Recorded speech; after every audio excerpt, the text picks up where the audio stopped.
So hello and welcome to my YouTube channel myself Aman Singh. और आज हम पढ़ने वाले हैं क्लास 10 का चैप्टर नंबर 9 जो कि है हाइट एंड डिस्टेंस, जिसको हम बोलते हैं सम एप्लीकेशंस ऑफ ट्रिग्नोमेट्री। ठीक है, पूरा यूनिट में कवर कर आ चुका हूँ। आज मैं क्या करूँगा, आज मैं इसका रिकैप लूँगा एक बार अच्छे से कि मतलब जितना चीज़ें हैं इसमें वो रिवाइज़ कराऊँगा, कितने तरह के क्वेश्चंस बनते हैं इसमें वो बताऊँगा आपको, क्वेश्चंस को आप सॉल्व कैसे करेंगे वो भी बताना सिखाऊँगा। ठीक है, तो चलिए इसको हम एक हिसाब से आप समझ लीजिए कि वन शॉट है आपका। ठीक है, एक हिसाब से क्या वही है ही। ठीक है, चलिए शुरू करते हैं। तो अगर हम बात करें हाइट एंड डिस्टेंस की, तो सबसे पहले यहाँ पे कुछ चीज़ें होती हैं, जैसे कि आपका पहला चीज़ हो गया आपका कि एंगल ऑफ एलिवेशन क्या होता है, ये समझना आपको बहुत ज़रूरी है, क्योंकि जितने भी क्वेश्चंस आएंगे आपके, चाहे आप एंगल ऑफ एलिवेशन की बात करें, एंगल ऑफ डिप्रेशन की बात करें, क्वेश्चंस जो हैं वो अल्टीमेटली एंगल ऑफ एलिवेशन में कन्वर्ट होंगे और उसके बाद ही आपके क्वेश्चन सॉल्व होंगे। एंगल ऑफ एलिवेशन होता है आपका, फिर एंगल ऑफ डिप्रेशन, फिर तीसरा आपका होता है line of site. Line of site क्या होती है, ठीक। फिर जिसके बाद बात करें तो होता है कि हॉरिजॉन्टल क्या होता है, ठीक। ये चार चीज़ आपकी मेन होती हैं। हाइट एंड डिस्टेंस अगर आप पढ़ना शुरू कर रहे हो, सबसे पहले आपको इन चारों के बारे में ज्ञान होना चाहिए, नॉलेज होना चाहिए। ठीक है, शुरू करते हैं यहाँ से एंगल ऑफ एलिवेशन से। ठीक है, ठीक, चलिए अगर हम बात करें कि एंगल ऑफ एलिवेशन की, इसकी बात करते हैं एंगल ऑफ एलिवेशन। अब देखिए एंगल ऑफ एलिवेशन मतलब आप तो समझ पा रहे हो, एलिवेट मतलब क्या समझते हैं आप, ठीक।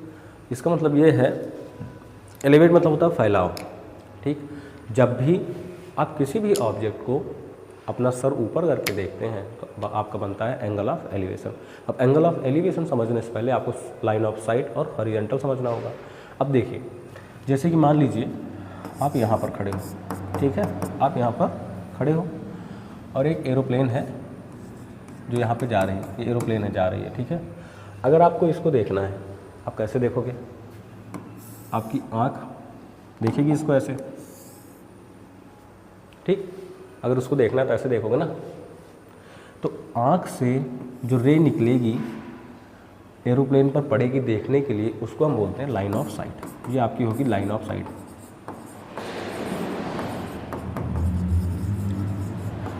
ठीक। और जो लाइन परपेंडिकुलर होगी आपकी आंखों पर, मतलब आपने उधर देखा उसको तो आप देख ही रहे हो, फिर वो लाइन ऑफ साइट हो गई। और इसी के जस्ट सामने एकदम परपेंडिकुलर, जो परपेंडिकुलर वाला होगा वो होता है हमारा हॉरिजॉन्टल। ये क्या होता है हमारा हॉरिजॉन्टल, ठीक है। तो पहली चीज़ तो ये हो गया लाइन ऑफ साइट क्या होती है, ठीक। अब देखिए यहाँ पे एक चीज़ आता है कि अगर हम एंगल ऑफ एलिवेशन की बात करें, एंगल ऑफ डिप्रेशन की बात करें, दोनों ही केसेस में लाइन ऑफ साइट जो होगा वो आँखों से निकली हुई रेज ही होगी। अगर आप ऊपर देखते हैं तब भी लाइन ऑफ साइट यही होगी, और अगर आप नीचे कोई चीज़ देखते हैं तब भी लाइन ऑफ साइट यही होगी। देख तो आँख से ही रहे हैं, कहीं और से कोई देख तो नहीं रहा है, आँख से ही देख रहे हैं, तो जो आँखों से जो रेज निकलेगी वो आपकी लाइन ऑफ साइट हो जाएगी। ठीक है, ये हो गया लाइन ऑफ साइट, हॉरिजॉन्टल। अब एंगल ऑफ एलिवेशन। अब एंगल ऑफ एलिवेशन में क्या होता है कि जब भी हम किसी भी ऑब्जेक्ट को अपना सर ऊपर करके देखते हैं तो हमारा बनेगा एंगल ऑफ एलिवेशन। और जो एंगल ऑफ एलिवेशन बने या एंगल ऑफ डिप्रेशन बने, हमेशा ही लाइन ऑफ साइट और हॉरिजॉन्टल, लाइन ऑफ साइट और हॉरिजॉन्टल के बीच का जो एंगल होगा वही हमारा एंगल ऑफ एलिवेशन होता है, वही एंगल ऑफ डिप्रेशन होता है। दोनों में बस इतना चेंज होता है, जब भी आप ऊपर की तरफ देखोगे तो वहाँ बनेगा एंगल ऑफ एलिवेशन, अगर आप नीचे की तरफ देखोगे तो वहाँ बनेगा एंगल ऑफ डिप्रेशन। ठीक है, दोनों में इतना ही चेंज होता है। ठीक, तो फिर से बताता हूँ, एंगल ऑफ एलिवेशन क्या होता है, जब भी आप किसी ऑब्जेक्ट को, कोई ऑब्जेक्ट ऊपर है, आप नीचे से उसको खड़े होकर देख रहे हो तो आपका बनेगा angle of elevation. Angle of depression, देखो डिप्रेशन मीन्स क्या होता है, अगर कोई कहे कि वो डिप्रेशन में जा रहे थे, इसका मतलब क्या है? डिप्रेशन मतलब उसका डाउनफॉल शुरू हुआ है। डाउनफॉल मतलब डाउन मतलब नीचे देखना है, ठीक है। और डिप्रेशन मतलब ये समझ लीजिए आप। एंगल ऑफ डिप्रेशन कब बनेगा? जब भी आप किसी ऑब्जेक्ट को नीचे की तरफ देखोगे। अगर आपको बंदर है, पेड़ पर बैठ के बंदर आपको देख रहा है, तो वहाँ बनेगा आपका एंगल ऑफ वो डिप्रेशन, क्योंकि ऊपर से वो नीचे की तरफ देख रहा है। आपको देखने के लिए उसको अपना जो सर है वो झुकाना पड़ रहा है। लेकिन आप अगर नीचे खड़े होकर के उस बंदर को देखोगे तो बनेगा एंगल ऑफ एलिवेशन, क्योंकि आपको उस बंदर को देखने के लिए अपना सर ऊपर उठाना पड़ रहा है, ठीक है। तो ये होता है एंगल ऑफ एलिवेशन। डेफिनेशन क्या ही बताऊँ, सबको तो समझा दिया कि जब भी किसी ऑब्जेक्ट को आपको देखना होता है, आप सर उठा के उसको देखते हैं, उसको बोलते हैं angle of elevation. Angle of depression की बात करें अगर हम,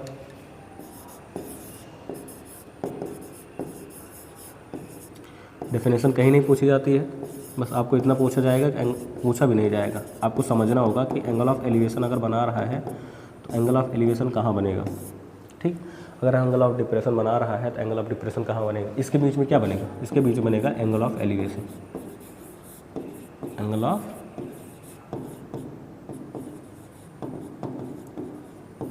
ऑफ एलिवेशन, इसके बीच में क्या बनेगा?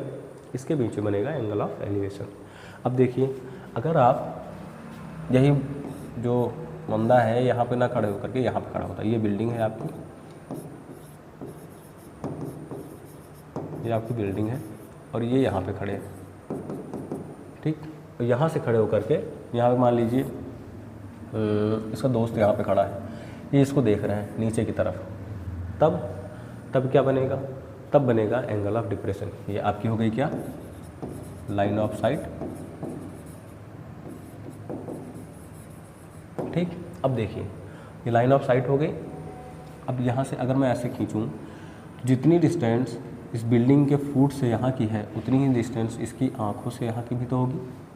ऐसा तो है नहीं कि अगर यहाँ से यहाँ तक की डिस्टेंस जो है 10 मीटर है तो यहाँ से यहाँ तक की डिस्टेंस 50 मीटर हो जाएगी, ऐसा थोड़ी है, ऐसा नहीं है ना।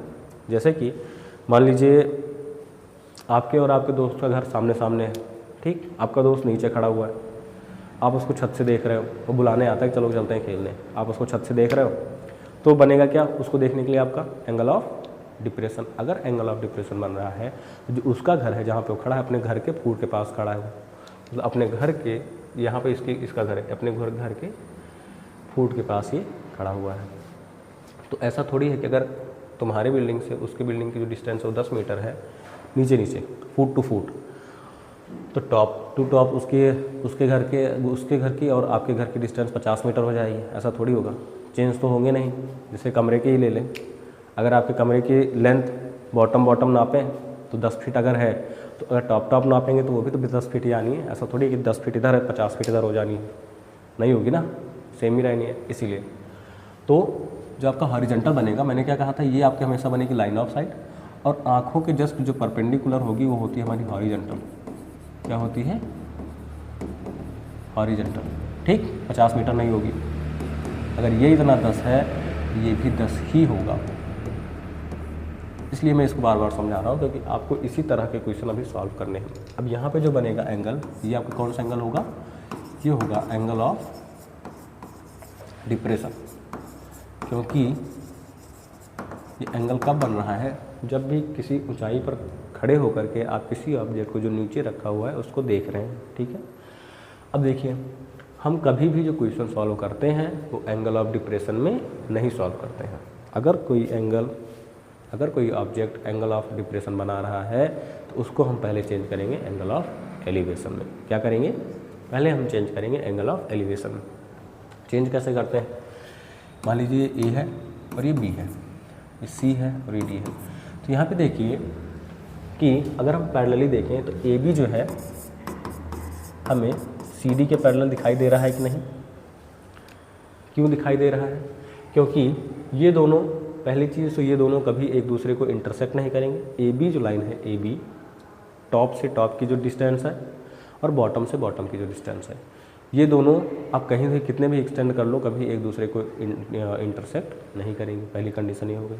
अब देखिए, अगर आप ये कह रहे हैं कि कोई भी ऑब्जेक्ट या कोई भी लाइन दो पैरेलल है इसका मतलब ये होता है कि वो दोनों कभी भी एक दूसरे को इंटरसेक्ट नहीं करेंगी और उन दोनों के बीच की जो डिस्टेंस होगी हर एक पॉइंट पे सेम होगी। ठीक है, मतलब अगर मैं यहाँ से यहाँ तक की डिस्टेंस की बात करूँ और यहाँ से यहाँ तक, यहाँ से यहाँ तक, मतलब इन दोनों लाइन पे चाहे जितने भी पॉइंट होंगे सब की डिस्टेंस आपस में क्या होगी, सेम होगी। ठीक, सब की डिस्टेंस आपस में सेम होगी। ठीक, उस केस में हम इसको क्या कहेंगे, दो लाइन्स आपस में क्या है, पैरेलल है। तो ये दो लाइन हमेशा ही, ये भी हॉरिजॉन्टल है, ये भी हॉरिजॉन्टल है, दोनों ही आपस में क्या होती हैं,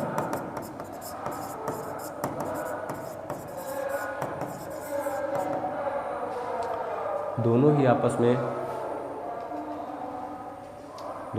में क्या होती हैं, दोनों ही आपस में पैरेलल होती हैं। अगर दोनों ही आपस में पैरेलल हैं और जो आपकी लाइन ऑफ साइट है ट्रांसवर्सल है, तो ये वाला एंगल इसके इक्वल होगा कि नहीं, बिल्कुल होगा। क्यों होगा, एंगल अल्टरनेट इंटीरियर एंगल की वजह से।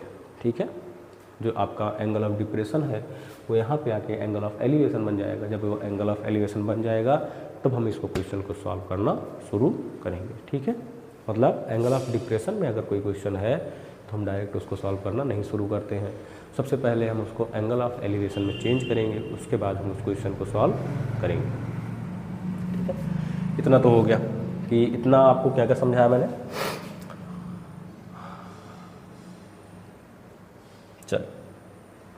चलिए फ्रेश होना है तुम्हें, अभी जो भी होना है अभी कर लो।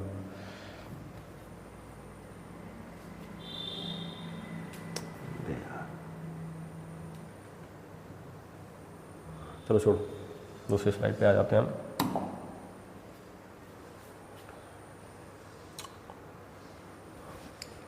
क्या क्या समझ लिया आपने, पहला लाइन ऑफ साइट क्या होती है, आंखों से जो रेज निकलती है किसी ऑब्जेक्ट को देखने के लिए वो हमारी लाइन ऑफ साइट होगी, चाहे ऊपर की ओर देखें या नीचे की ओर। देखो ये जो एंगल ऑफ एलिवेशन बनेगा और जो एंगल ऑफ डिप्रेशन बनेगा, दोनों ही आपके लाइन ऑफ साइट और हॉरिजॉन्टल के बीच में बनते हैं।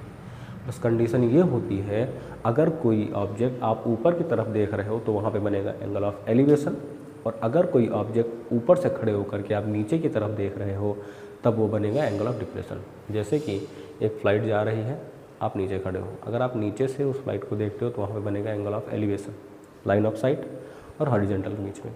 लेकिन अगर फ्लाइट में बैठा हुआ आदमी आपको देखता है तो वहाँ पे बनेगा एंगल ऑफ डिप्रेशन, क्योंकि ऊपर से वो आपको नीचे देख रहा है। लाइन ऑफ साइट और हॉरिजॉन्टल बीच का जो एंगल होगा बनेगा एंगल ऑफ डिप्रेशन। अब एंगल ऑफ डिप्रेशन को अगर हमें क्वेश्चन दिया है तो उस एंगल ऑफ डिप्रेशन को पहले हम चेंज करेंगे एंगल ऑफ एलिवेशन में, उसके बाद हम क्वेश्चन को सॉल्व करेंगे। ठीक है, लाइन ऑफ साइट समझ लिया हमने, फिर हमने समझ लिया हॉरिजॉन्टल क्या होता है।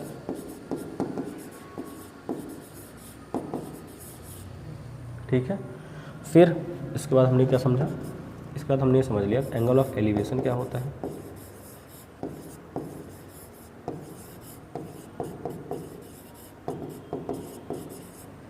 और फिर क्या समझ लिया एंगल ऑफ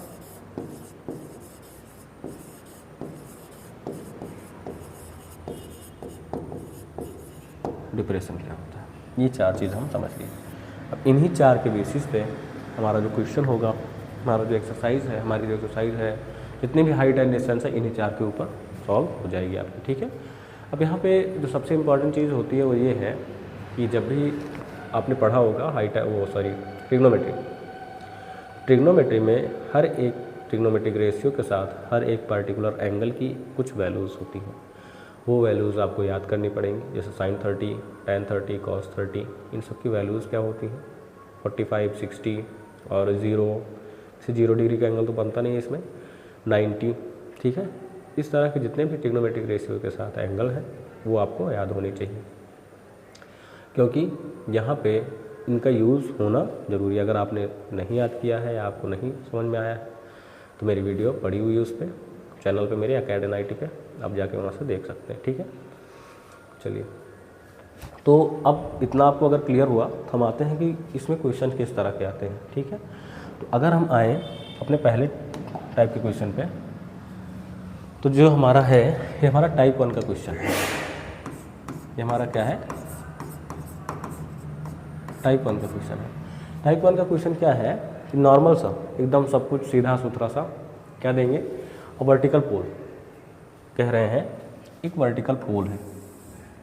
वर्टिकल हॉरिजॉन्टल क्या होता है, वर्टिकल जब कोई ऑब्जेक्ट है वो अर्थ के साथ 90 डिग्री का एंगल बना रहा है तब हम उसको बोलेंगे वर्टिकल।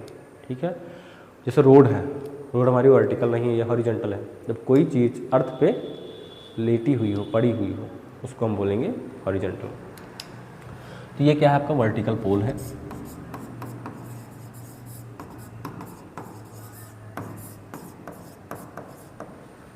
ठीक, अगर मैं अभी खड़ा हुआ हूँ मैं भी वर्टिकल हूँ, वर्टिकली अपवर्ड, अर्थ के साथ 90 डिग्री का एंगल बना के। ठीक है, अब देखिए वर्टिकल पोल है, कह रहे हैं from a point on the ground. अब देखिए यहाँ पे और क्या कह रहा है, ये ग्राउंड है आपका, ये क्या है,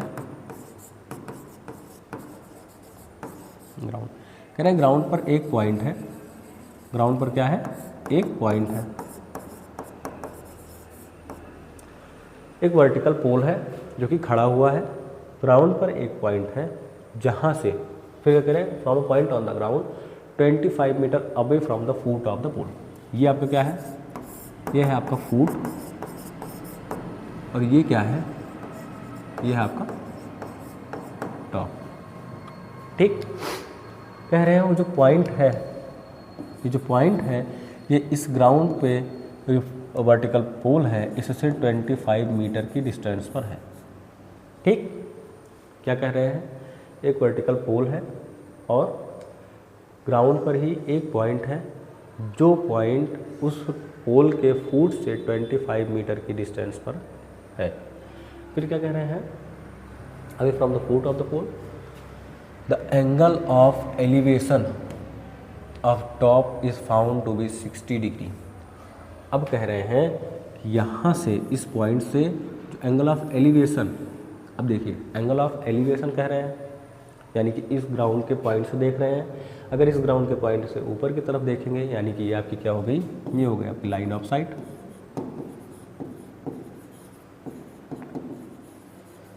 ये हो गई लाइन ऑफ साइट, और ये क्या हो गई,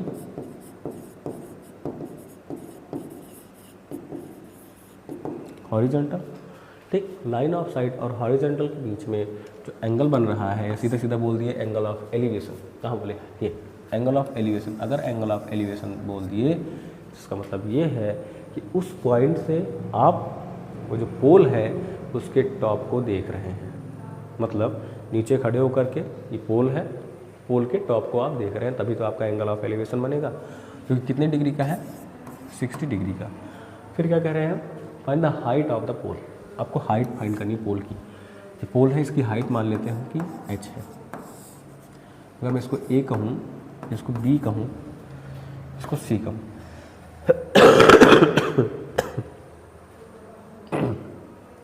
ठीक है। अगर मैं इसको a कहूँ, इसको b कहूँ और इसको c कहूँ, तो क्या हो जाएगा, हाइट हम क्या मान लेते हैं, height of the pole, let height of pole is equal to h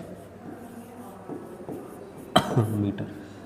ठीक, या m लिख देता हूँ सीधा सीधा। ठीक है,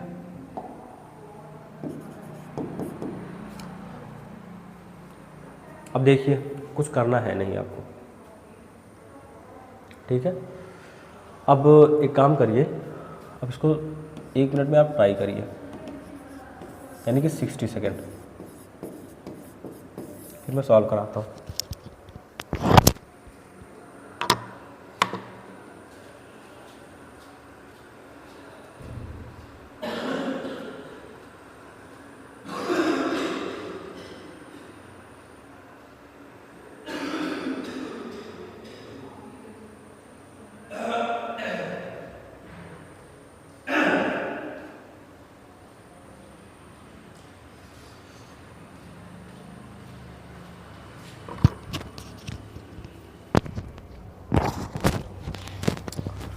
ठीक है, देखिए अब पहला काम तो आपको ये होना चाहिए और जो दूसरा काम है आपका ये होना चाहिए कि दूसरा काम क्या होना चाहिए, दूसरा काम आपका ये होना चाहिए कि देखिए फाइंड क्या करने को बोला है, हाइट। अब अगर आपने ट्रिग्नोमेट्री अच्छे से पढ़ी होगी आपको एक चीज़ समझ में आता होगा, जिस एंगल की हम बात करते हैं उसके जस्ट सामने वाली साइड हमारी क्या होती है, उसके जस्ट सामने वाली साइड हमारी परपेंडिकुलर होती है। ठीक है, उसके जस्ट सामने वाली साइड हमारी क्या होती है, परपेंडिकुलर। और जिस लाइन पे, जिस साइड पे एंगल बना हुआ होता है वो हमारा होता है बेस। अब देखिए इसमें अगर आप ध्यान से देखिए आपको बेस गिवन है हमें। अब देखिए यहाँ पे बच्चों को कन्फ्यूज़न क्या होती है, कन्फ्यूज़न ये होती है कि हम कौन सा ट्रिग्नोमेट्रिक रेशियो लें। इसमें घबराना बिल्कुल भी नहीं है। आप सबसे पहले आपको ये देखना है कौन सी अननोन वैल्यू है हमारी। तो अननोन वैल्यू हमारी क्या है, परपेंडिकुलर। कौन सी अननोन वैल्यू है, अननोन वैल्यू है हमारी परपेंडिकुलर। अब देखिए तो अगर मैं परपेंडिकुलर की बात करूं, परपेंडिकुलर हमारी अननोन वैल्यू है जिसकी वैल्यू क्या है, h। अब देखिए अगर मैं ऐसे लिखता हूं p b p अपॉन, हाँ भैया उधर शिफ्ट हो गए तो चलो शिफ्ट हो गए कोई बात नहीं, वहीं रहो फिर।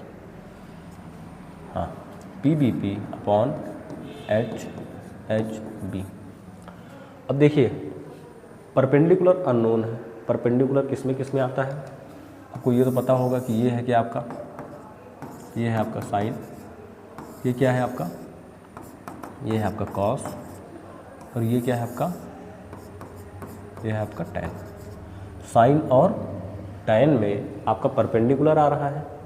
ठीक, अब दूसरी चीज़ आपको इस पूरे ट्रायंगल में, राइट एंगल ट्रायंगल, इस पूरे राइट एंगल ट्रायंगल में आपको क्या नोन है, कौन सी वैल्यू आपको पता है, कौन सी साइड की वैल्यू पता है। तो हमारा जो बेस है, हमारा जो बेस है उसकी वैल्यू हमें पता है कितनी है, 25 मीटर। अब देखिए परपेंडिकुलर मिल गया और बेस। अब परपेंडिकुलर अननोन वैल्यू है, बेस जो है वो नोन वैल्यू है, और परपेंडिकुलर और बेस किस में आ रहे हैं, टैन में आ रहे हैं। इसलिए हमें कौन सा लेना है, यहाँ पे हमें लेना है टैन थीटा। टैन थीटा क्या होता है, परपेंडिकुलर अपॉन बेस। परपेंडिकुलर की वैल्यू है हमारी h और बेस की वैल्यू है 25। देखिए यहाँ पे टैन थीटा, थीटा क्या होता है, इस पूरे एंगल में, इस पूरे ट्रायंगल में, राइट एंगल ट्रायंगल में जो एंगल एक्यूट होगा, कैसा एंगल, जो एंगल एक्यूट होगा, एक्यूट मतलब 90 डिग्री से कम होगा, वही होगा आपका थीटा। ठीक, तो थीटा आपका यहाँ पे क्या हो जाएगा, थीटा हो जाएगा 60 डिग्री। अगर थीटा 60 डिग्री हो गया, tan 60 degree is equal to h upon 25। अब देखिए tan 60 degree value √3 is equal to h upon 25 कर लेते हैं, cross multiply, 1 multiplied by h is equal to 25 multiplied by √3। तो यहाँ से h की वैल्यू क्या आ जाएगी, 25 √3। अब यहाँ देखिए आंसर आ रहा है 43.3 मीटर। अभी आ कैसे रहा है, अभी आ ऐसे रहा है जबकि √3 होती है, √3 जो है आपका उसकी वैल्यू होती है 1.732। अगर मैं यहाँ पे वैल्यू रख दूँ, h इज इक्वल टू हमारा क्या है 25 और √3 मतलब 1.732, h इज इक्वल टू क्या हो जाएगा 25 2 जा 55, 25 3 जा 75 और 75 5 80। ठीक, 25 7 जा 25 पंचे 25 चौको 100, 25 चौको 100, 25 अट्ठे 200, 25 सत्ते 175, 175 प्लस 8 कितना हो जाएगा, ठीक 183, यानी कि 3 कैरी 1 कैरी 18, 25 25 बन जा 25 प्लस 18 कितना हो जाता है, कितना हो जाएगा 43। 1 2 3 1 2 3 1 2 3 पॉइंट कहाँ पे आ गया आपका, यहाँ पे 43.3 मीटर, ये आपका आ गया हाइट। ठीक, तो आपका जो पहला सा एकदम नॉर्मल सा प्यारा सा क्वेश्चन होगा वो इस तरह से आएगा, एकदम बेसिक सा क्वेश्चन। ये आपका टाइप 1 वाला क्वेश्चन, ये आपका टाइप 1 क्वेश्चन। ठीक है, इसको आप एक बार अच्छे से 30 सेकंड में, 30 सेकंड का टाइम दे रहा हूँ मैं आपको, एक बार अच्छे से देख लीजिए, कहीं कोई डाउट हो तो उसको कमेंट में बताइएगा, वहाँ से फिर से मैं अच्छे से एक्सप्लेन कर दूँगा। ठीक है, देख लीजिए इसको एक बार।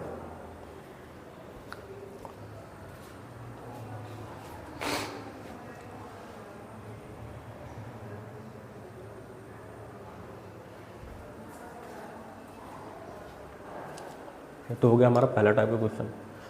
अब आते हैं हमारे जो दूसरा टाइप का हमारा क्वेश्चन है उस पर। ये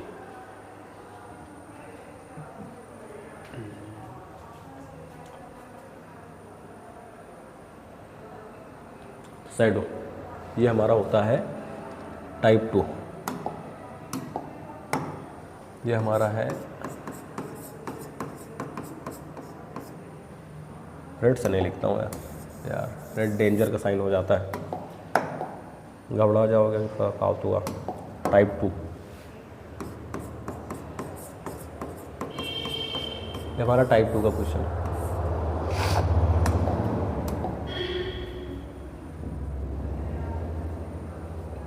ठीक है, अब देखिए टाइप 2 का जो आपका क्वेश्चन आएगा कैसा आता है, वो ऐसा आएगा कि the angular elevation of the sun. अब देखिए यहाँ बनाता हूँ, ये आपका क्या है, ये आपका सन है।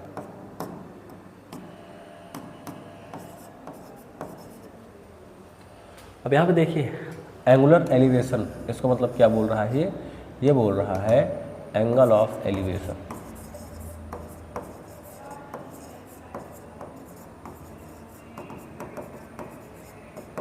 ठीक, of sun in the shadow of a 10 meter long pole is 10√3 metre.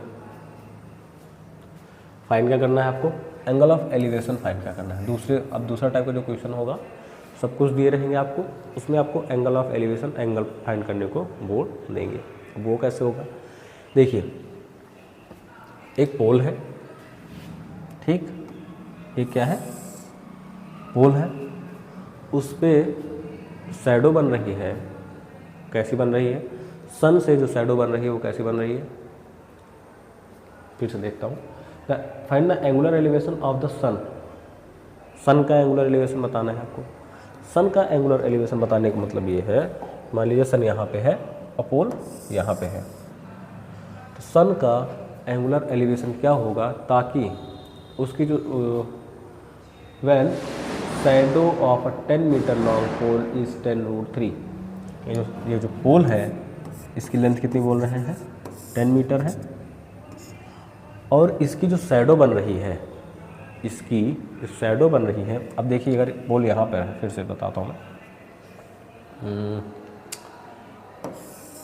ये क्या है आपका पोल जो कि 10 मीटर का है, और कह रहे हैं इसकी जो शैडो बनेगी। अब देखिए कोई किसी भी ऑब्जेक्ट की अगर शैडो बनती है तो कहाँ बनती है, अर्थ पर बनती है, और अर्थ पर कैसे बनती है, हॉरिजॉन्टल बनती है ना। मतलब जैसे आप भी चल रहे हो और अगर आपकी शैडो बन रही है तो कैसी बनेगी, ऐसा तो है नहीं कि हवा में बनेगी या आपके एकदम सामने बन जाएगी, ऐसा थोड़ी होता है, वो ज़मीन पर ही बनेगी। और अगर ज़मीन पर बनेगी तो ये आपका क्या हो गया, ये आपका हो गया शैडो। ठीक, अब angular elevation of sun, sun का एंगुलर एलिवेशन आपको बताना है, ये सीधा सीधा ये बताना है आपको। ठीक, यानी कि कुल कुछ नहीं करना है, कुल मिलाकर आपको फाइंड करना है एंगल ऑफ एलिवेशन। तो क्वेश्चन की जो लैंग्वेज है उससे कंफ्यूज बिल्कुल भी नहीं होना है। सबसे पहले आपको एक नॉर्मल सा ऐसा फिगर बना लेना है। सबसे पहला काम आपका ये होना चाहिए, ये फाइंड करना है। ये दिए हैं आपको 10√3 मीटर। जो आपकी शैडो है, उसकी लेंथ कितनी है, उसकी लेंथ है 10√3 मीटर। ठीक है, अगर उसकी लेंथ 10√3 मीटर है, फाइंड ये करना है। तो आपको यहाँ पे देखिए, यहाँ पे आपको गिवन क्या है, इस वाले एंगल को अगर मैं थीटा कह दूँ तो थीटा के जस्ट सामने वाली साइड हमारी क्या होगी, परपेंडिकुलर, ठीक, जो कि हमें गिवन है, कितना है, 10 मीटर। और जिस साइड पर एंगल बना हुआ होता है उसको हम क्या बोलते हैं, बेस। ये क्या है आपका, बेस। और क्या हमें गिवन है, बेस कितना है, 10√3 मीटर। अब ये बताइए P B P upon H H B, perpendicular और बेस किस में आ रहा है, परपेंडिकुलर और बेस आ रहा है 10 में। तो हम यहाँ पे क्या अप्लाई कर देंगे, हम यहाँ लगा देंगे tan थीटा। tan थीटा क्या होता है, परपेंडिकुलर अपॉन बेस। परपेंडिकुलर मतलब 10 और बेस मतलब 10√3। तो tan theta is equal to 10 से 10 कैंसिल हो गया, 1/√3। अब देखिए, अब यहाँ पर जो समझने वाली बात है वो ये है कि tan theta is equal to 1/√3। tan के टर्म में 1/√3 किस एंगल की वैल्यू होती है। जैसे कि tan के टर्म में 1/√3 किस एंगल की वैल्यू होती है, तो tan 30 डिग्री जो है उसकी वैल्यू होती है, tan 30 डिग्री उसकी वैल्यू होती है 1/√3। 1/√3 के प्लेस पर मैं tan 30 डिग्री लिख सकता हूँ कि नहीं, बिल्कुल लिख सकता हूँ। अगर मैं ये लिख दूँ कि x is equal to 2y, तो x/2 इज इक्वल टू मैं y लिख सकता हूँ कि नहीं। या मैं ये कहूँ कि x is equal to y, तो मैं y is equal to x नहीं लिख सकता। x इज इक्वल टू अगर y है तो ऐसा इक्वेशन है 3x + 2y is equal to 6, तो 3x, और जहाँ y है y की प्लेस पर मैं x लिख सकता हूँ कि नहीं, लिख सकता हूँ ना। सेम इसी तरह अगर tan 30 डिग्री की वैल्यू 1/√3 होती है, तो जहाँ 1/√3 है उसके प्लेस में tan 30 लिख सकता हूँ, बिल्कुल लिख सकता हूँ। 1/√3 की मैं वैल्यू tan के टर्म में सब्स्टिट्यूट कर रहा हूँ। अब यहाँ पे देखो, दोनों ही साइड जो है, अगर दोनों ही साइड हमारी ट्रिग्नोमेट्रिक रेशियो सेम हो, क्या कह रहा हूँ मैं, ट्रिग्नोमेट्रिक रेशियो अगर दोनों साइड सेम हो तो क्या हो जाता है, ये आपका क्या है, ये है एंगल थीटा, क्या है आपका एंगल, और ये क्या है आपका, ये भी एंगल है। तो अगर, और ये क्या है आपका, ये है ट्रिग्नोमेट्रिक रेशियो, और ये क्या है, ये भी आपका ट्रिग्नोमेट्रिक रेशियो है। अगर दोनों ही साइड इक्वल के दोनों ही साइड ट्रिग्नोमेट्रिक रेशियो अगर सेम हो तो जो एंगल होते हैं वो आपस में इक्वल हो जाते हैं, यानी कि जो आपका थीटा हो गया वो हो जाएगा कितने डिग्री का, 30 डिग्री का। सेम किस कंडीशन में, जैसे कि मान लीजिए a + 2b is equal to 6 है और 9a + 10b is equal to 6 है। दोनों का अगर RHS इक्वल है तो उनका LHS भी इक्वल हो जाता है। इसी तरह से अगर दोनों ही साइड आपका ट्रिग्नोमेट्रिक रेशियो सेम हो तो उनका एंगल भी आपस में इक्वल हो जाता है। ठीक है, ये आता है हमारा दूसरे टाइप का क्वेश्चन, नोट कर लीजिए, इसको ध्यान से देख लीजिए। फिर आते हैं अपने अगले टाइप के क्वेश्चन पे।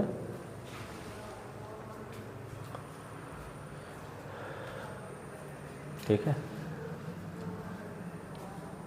अब जो हमारा तीसरे टाइप का क्वेश्चन आता है, एक मिनट, जो हमारा तीसरे टाइप का क्वेश्चन आता है वो ये है कि ये आपका टाइप 3 है।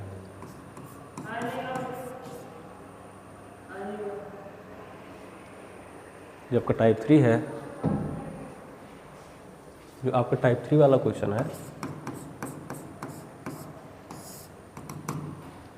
ये कैसे आता है, a kite is flying attach to a thread. अब यहाँ पे देखो, आपने अभी तक क्या देखा कि कोई एक पोल है, ग्राउंड से आप उसको देख रहे हो, ग्राउंड के किसी एक पॉइंट से, तो कुछ ना कुछ निकालने बोल देगा आपको। दूसरा केस क्या देखा, सब कुछ दिया रहेगा, आपको पूछ लेगा कितने एंगल का ये एंगल ऑफ एलिवेशन बना रहा है। तीसरा कंडीशन क्या है, तीसरा जो टाइप है वो इस तरह का होगा कि कह रहे हैं कि एक पतंग है, काइट, कैसे बनती है काइट? ये वाला ऐसे लंबा होता है ना ऐसा ही कुछ बनता है काइट का। हाँ ऐसा कह रहे काइट है, a kite is attached to the thread which is 165 metre long. Thread से, अब देखिए जब भी कोई पतंग उड़ाता है, कोई भी बच्चा अगर पतंग उड़ा रहा है तो वो 90 डिग्री तो उड़ाएगा नहीं, जो उसकी थ्रेड होती है एकदम सीधे थोड़ी होती है, ऐसे कोई पतंग थोड़ी उड़ाता है ऐसे, मतलब कुछ एंगल बनाता है इतना, ऐसा कुछ है ना। आपने किसी को देखा है कि पतंग ऐसे करके उड़ा रहा? कोई नहीं उड़ाता है, ठीक। तो यहाँ पे जो थ्रेड है, अब देखिए ये क्या है आपकी थ्रेड, ठीक। और कह रहे हैं कि जो थ्रेड है ये 165 मीटर लॉन्ग है। बहुत ऊंचाई तक उड़ा दिया, ये तो आसमान छू लेगा क्या, ठीक है। 165 मीटर लॉन्ग है। The thread makes an angle of 30 degree with the ground. जाहिर सी बात है यहाँ पे कोई खड़ा होकर उड़ा रहा होगा। ये क्या है आपका, ये कह रहे हैं ग्राउंड है। अब क्या कह रहे हैं कि ये जो थ्रेड है वो इस ग्राउंड के साथ कितने डिग्री का एंगल बना रही है? वो एंगल बना रही है 30 डिग्री का। अब यहाँ पे कैसा एंगल बनेगा भैया? यहाँ पे बनेगा एंगल ऑफ एलिवेशन। क्यों एंगल ऑफ एलिवेशन बनेगा? क्योंकि पतंग ऊपर उड़ रही है और हमारी आँख ऊपर की तरफ देखेगी। ऐसा थोड़ी पतंग उधर उड़ा रहे हैं, हम इधर देखेंगे, ऐसे नहीं होता है ना। तो इसीलिए यहाँ पे क्या बना हमारा एंगल ऑफ एलिवेशन। अगर एंगल ऑफ एलिवेशन बना तो क्या कह रहे हैं, find the height of the kite from the ground assuming that thread is no slack. No slack in the thread, हमें क्या एज्यूम करना है कि थ्रेड में कोई भी स्लैक नहीं है, मतलब थ्रेड एकदम सीधा चल रहा है, वो कहीं भी ऐसे ऐसे नहीं हुआ है, ये हमें एज्यूम करना है। एज्यूम क्या करना है, ऐसे होगा ही। चलिए अब कह रहे हैं कि उस काइट की ग्राउंड से हाइट बताओ।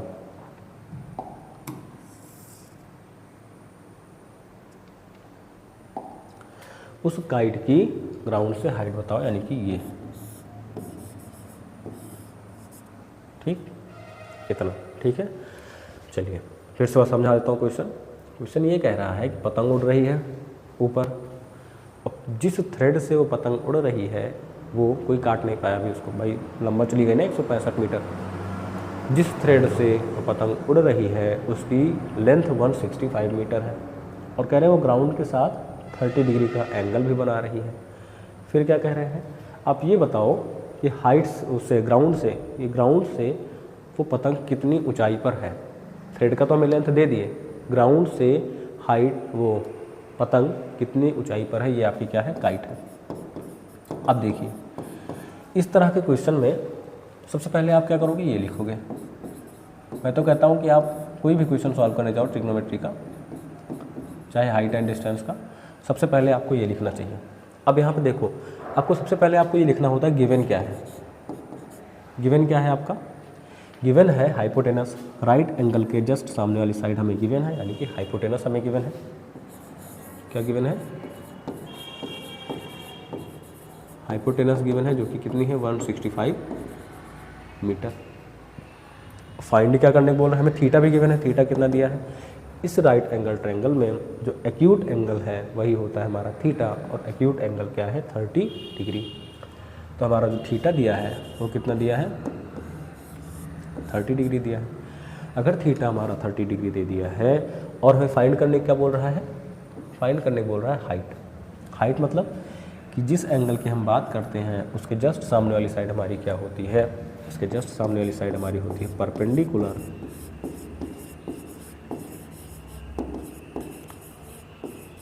ठीक। और परपेंडिकुलर की वैल्यू क्या है, h। अब देखिए, अब हाइपोटेनस है और परपेंडिकुलर है। अब इस ट्रिग्नोमेट्रिक रेशियो में ये आपका क्या होता है, साइन, ये क्या हो गया, कॉस, और ये क्या हो गया, टेन। अब इस साइन का स्टैंड में आपका जो है परपेंडिकुलर और हाइपोटेनस, परपेंडिकुलर और हाइपोटेनस किस में आ रहा है, परपेंडिकुलर और हाइपोटेनस आपका आ रहा है साइन में, तो यानी कि sine theta is equal to perpendicular upon hypotenuse. Perpendicular की वैल्यू है h और हाइपोटेनस की वैल्यू है 165। ठीक, तो यहाँ पर आपका जो साइन हो जाएगा थीटा, थीटा मतलब क्या होता है, थीटा कितना है, थीटा है 30 डिग्री, तो जो आपका साइन 30 डिग्री है वो कितना होता है, हाइट, हाइट h और ये 165। साइन 30 डिग्री की वैल्यू क्या होती है, ठीक, साइन 30 डिग्री की वैल्यू क्या होती है, तो जो साइन 30 डिग्री की वैल्यू होती है वो होती है 1/2। साइन 30 डिग्री की वैल्यू क्या होती है, 1/2। आप इसको याद कर लीजिए, साइन 30 डिग्री 1/2 रख दिया is equal to h upon 165। अब हम करेंगे क्रॉस मल्टीप्लाई, यानी कि 2 multiplied by h is equal to 1 multiplied by 165। तो यहाँ से h इज इक्वल टू क्या हो जाएगा, 165 डिवाइड बाई 2, तो h इज इक्वल टू 165/2, यानी कि 2 8 16 और 2 2 4, 1 5 10, 2 5 10। तो यहाँ से क्या आ गया, h is equal to 82.5 metre.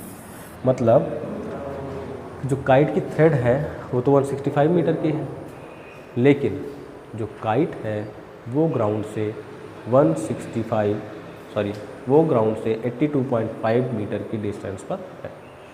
जो काइट है वो ग्राउंड से 165 मीटर की हाइट पर है। ठीक है, ध्यान से देख लीजिए इसको। फिर आते हैं अपने क्वेश्चन नंबर मतलब टाइप नंबर 4 पे। तो हमारा टाइप नंबर 4 कैसे होगा, ठीक है।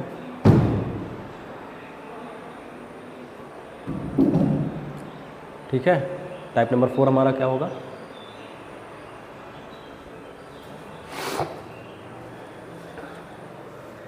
ध्यान से देख लीजिए इसको। टाइप नंबर 4 पे आते हैं।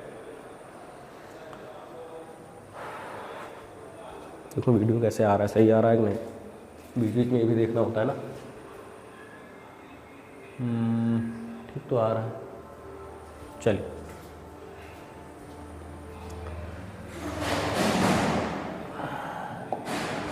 टाइप नंबर 4, टाइप नंबर 4 क्या कह रहा है, अभी तक आप जो भी डिस्कस कर रहे थे वो सिर्फ एक था, मतलब एक पोल, एक बिल्डिंग, एक काइट। अब यहाँ पे 2 की बात करेंगे हम, ठीक है। ये क्या हो गया आपका टाइप 4। अब टाइप 4 में कह रहे हैं कि 2 pillars of equal height stands on the either side of a road. जाओ यार, क्या पूं पूं कर रहे हो, ठीक है। ये जो है आपका क्या है, चलिए फिर से समझा देता हूँ कि कह रहे हैं कि आपका 2 पिलर है। क्या कह रहे हैं, 2 पिलर है,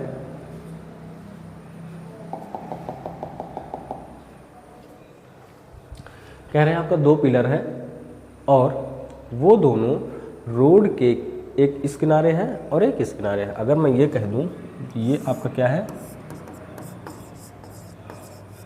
रोड है, एक पिलर आपका यहाँ होगा और दूसरा पिलर आपका यहाँ होगा, ठीक है। तो ये है आपका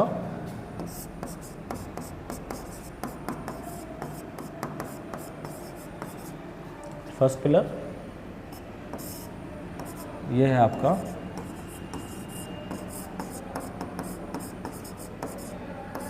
सेकेंड पिलर, ठीक। अब कह रहे हैं either side of the road which is 150 metre wide.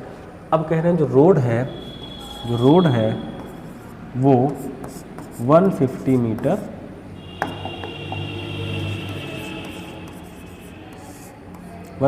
Wide है, 150 मीटर चौड़ी है।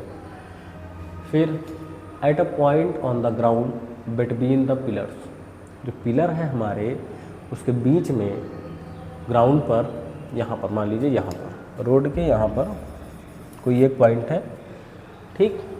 At a point on the ground between the pillars, the angle of elevation of the top of pillar are 60 degree and 30 degree. कह रहे यहाँ पे कोई point है और यहाँ से एंगल ऑफ एलिवेशन, ये इसका टॉप हो गया पिलर पे, ये इस वाले पिलर का टॉप, तो इसका जो एंगल ऑफ एलिवेशन बन रहा है वो 60 डिग्री का है, और जो यहाँ से इसका बन रहा है वो है 30 डिग्री का। और एक चीज़ दिए हैं, दिए क्या है कि इसकी और इसकी दोनों की हाइट क्या है,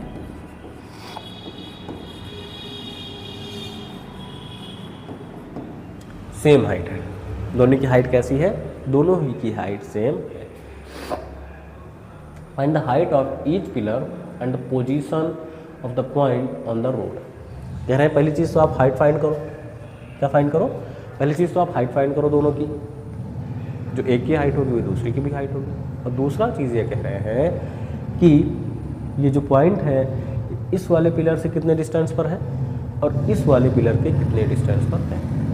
मैं ये मान लेता हूँ कि ये पॉइंट अगर P है तो यहाँ से यहाँ तक की डिस्टेंस x हो जाएगी और यहाँ से यहाँ तक की क्या हो जाएगी 150 माइनस एक्स। 150 माइनस एक्स कैसे होगी, इसकी अगर पूरी की लेंथ, इस पूरे के लिए पूरे रोड की लेंथ यानी कि विड्थ कितनी है 150 मीटर, अगर इतना x हो गया तो दूसरा x माइनस 150 माइनस एक्स ही होगा। अगर मैं ये कहूँ कि आपके पास 70 रुपीज़ हैं या 150 रुपीज़ हैं, आपके पास कितने रुपीज़ हैं 150 रुपीज़ हैं, आपने उसमें से 40 रुपीज़ अपने भाई को दे दिए, कितना, आपने 40 रुपये अपने भाई को दे दिए, अब आपके पास बचा कितना, कैसे बताओगे। आपको तो ये पता है कि 110 बचा हमारे पास, बचा कैसे, पता कैसे किया आपने, पूरा जो आपके पास 150 था उसमें से आपने उस 40 को माइनस किया जो आपने अपने भाई को दिया, तो आपके पास जो बचा वो आपका क्या है, वही आपके पास बचा हुआ है। सेम वही कंडीशन यहाँ पर है। टोटल लेंथ 150 है, ठीक है, उसमें से x हमें माइनस किया हमने, अगर इतना माइनस नहीं किया, इतना पार्ट अगर हमारा x हो गया जो कि भाई को दिए हैं, तो बचा हुआ जो पोर्शन है वो मेरा ही तो होगा, ठीक है, इसीलिए 150 माइनस एक्स। अब देखिए ये भी 90 डिग्री है और ये भी 90 डिग्री है। अगर यहाँ से यहाँ तक की हाइट इसकी h है तो यहाँ से यहाँ तक की हाइट इसकी भी h ही होगी, ठीक। अब देखिए अगर मैं यहाँ पे दो ट्रायंगल बनेंगे, नाम मैं सबको देता हूँ A B और ये P पॉइंट है, C D और ये P पॉइंट है, ठीक। अब देखिए अगर मैं बात करूँ in triangle A B P पर, A B P अगर ट्रायंगल में बात करूँ तो ये वाला एंगल यानी कि एंगल B या एंगल A B P कितना है 90 डिग्री का है, और यहाँ पर जो आपका थीटा है, थीटा कितने डिग्री है, थीटा है 60 डिग्री का। अब यहाँ पे देखिए, अब हमें यहाँ पे हाइपोटेनस से कोई मतलब नहीं है, हाइपोटेनस से हमें कोई लेना देना नहीं है। क्यों लेना देना नहीं है, क्योंकि उसकी कहीं बात ही नहीं हुई है। बात किसकी हो रही है, बात बेस और परपेंडिकुलर की हो रही है, तो हम बेस और परपेंडिकुलर पर ही चर्चा करेंगे, ठीक। तो यहाँ पर जो आपका बेस है वो बेस क्या हो जाएगा, इस वाले ट्रायंगल के लिए आपका बेस यही तो होगा PB, बेस क्या होगा PB यानी कि x। PB क्यों बेस होगा, क्योंकि जो थीटा 60 डिग्री है वो बना हुआ है किस साइड पर, BP वाली साइड पर, इसलिए BP आपका क्या हो गया, बेस हो गया, ठीक है। तो फिर उसके बाद परपेंडिकुलर, अगर हम परपेंडिकुलर की बात करें, जो हमारा परपेंडिकुलर होगा, जिस एंगल की हम बात करते हैं उसके जस्ट सामने वाली साइड होती है हमारी परपेंडिकुलर, और परपेंडिकुलर हमारी क्या है AB। परपेंडिकुलर क्या है AB, जो कि कितना है h। अब बेस और परपेंडिकुलर, परपेंडिकुलर अपॉन बेस यानी कि क्या हो गया tan, तो tan theta is equal to perpendicular upon base. Perpendicular मतलब h और बेस मतलब x, थीटा मतलब 60 degree, tan 60 degree is equal to h by x. अब tan 60 डिग्री वैल्यू होती है √3 is equal to h by x. अब यहाँ से क्रॉस मल्टीप्लाई कर लें, 1 multiplied by h is equal to √3 multiplied by x. यहाँ से h इज इक्वल टू क्या हो गया, √3 x। ठीक, ये हो गया h। अब देखिए, अब आते हैं दूसरे पे। दूसरा वाला पॉइंट हमारा क्या कह रहा है कि इस वाले ट्रायंगल में, इन ट्रायंगल CDP जो आपका थीटा हो जाएगा इस राइट एंगल ट्रायंगल के लिए, थीटा क्या है आपका 30 डिग्री। थीटा क्या हो जाएगा 30 डिग्री। अब उसके बाद आपको क्या करना है, दो ट्रायंगल बन रहे हैं, यानी कि 2 बार थीटा होगा हमारा। अब इस वाले ट्रायंगल के लिए हमारा जो बेस होगा वो क्या होगा, ये इसी वाली साइड पर हमारा एंगल बन रहा है, यानी कि PD हमारा क्या होगा, बेस होगा। तो हमारा बेस क्या हो गया, PD, जो कि क्या है 150 माइनस एक्स। ठीक, फिर परपेंडिकुलर हमारा क्या है,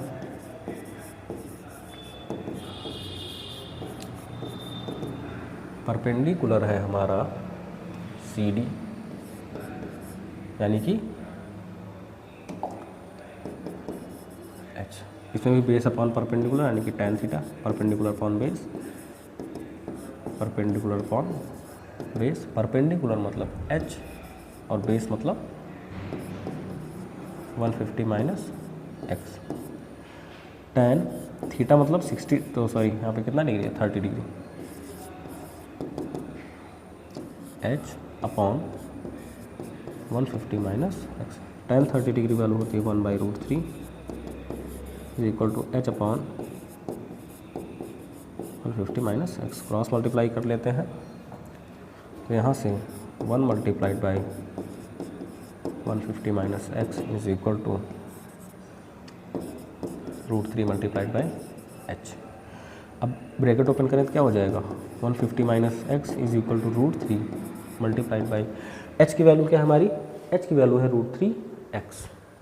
तो H के प्लेस में क्या लिख दो, √3x। कहाँ से,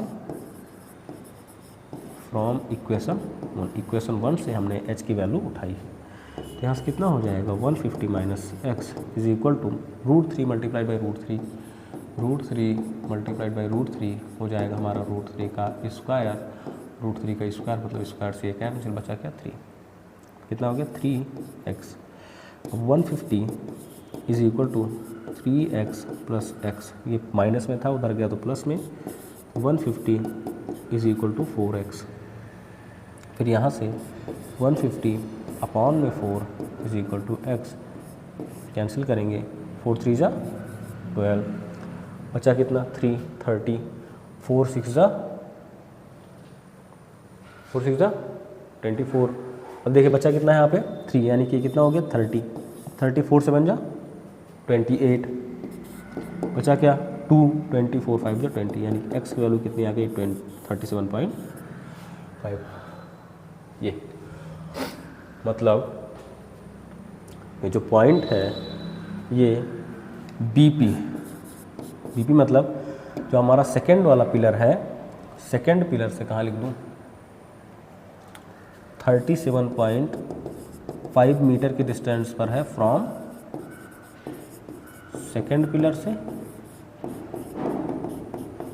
और 150 में से हम अगर 37.5 माइनस करते हैं तो आएगा कितना 10 5 5 9 7 2 4 3 1 112.5 मीटर फ्रॉम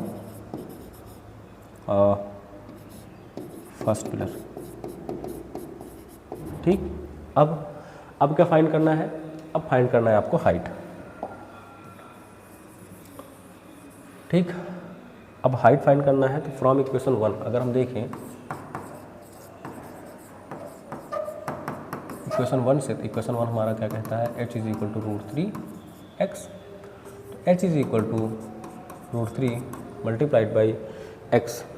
x की वैल्यू हमारी क्या आई है, x की वैल्यू आई है 37.5 37.5। तो h is equal to 1.732 multiplied by 37.5। आप इसको कर लीजिए, जो आएगा और ये आपका हाइट हो जाएगा। ठीक, तो इस तरह का जब क्वेश्चन आता है, 2 पिलर 2, मतलब ये टाइप नंबर 4 है। टाइप नंबर 4 के जो क्वेश्चन होंगे वो इस तरह से सॉल्व होंगे। आपको देखना ये है कि बात किसकी किसकी हो रही है, जिसकी जिसकी बात हो रही है उसी के हिसाब से हम ट्रिग्नोमेट्रिक रेशियो लेंगे। ठीक है, जैसे यहाँ पे बात किसकी हो रही है, बेस और परपेंडिकुलर की, इसलिए हमने tan लिया है। पिछले वाले क्वेश्चन में बात हाइपोटेनस और परपेंडिकुलर की हो रही थी, इसलिए हमने क्या लिया था, साइन लिया था। ये हो गया आपका टाइप नंबर 4 के क्वेश्चन कैसे सॉल्व होते हैं। आप इसको मल्टीप्लाई कर लीजिए, इतना ही आएगा। ठीक है, चलिए इसको आप एक बार ध्यान से देख लीजिए, फिर आते हैं अपने टाइप नंबर 5 पे। ठीक है,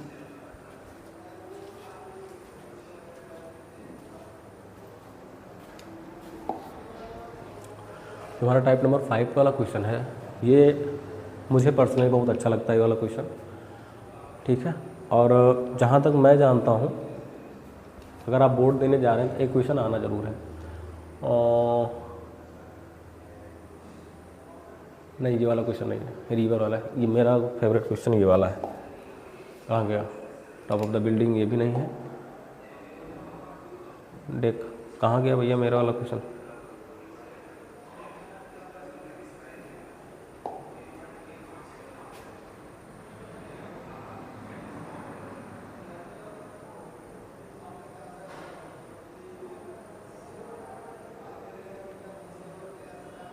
ऐड नहीं किया क्या इसमें, चलो ये वाला करते हैं,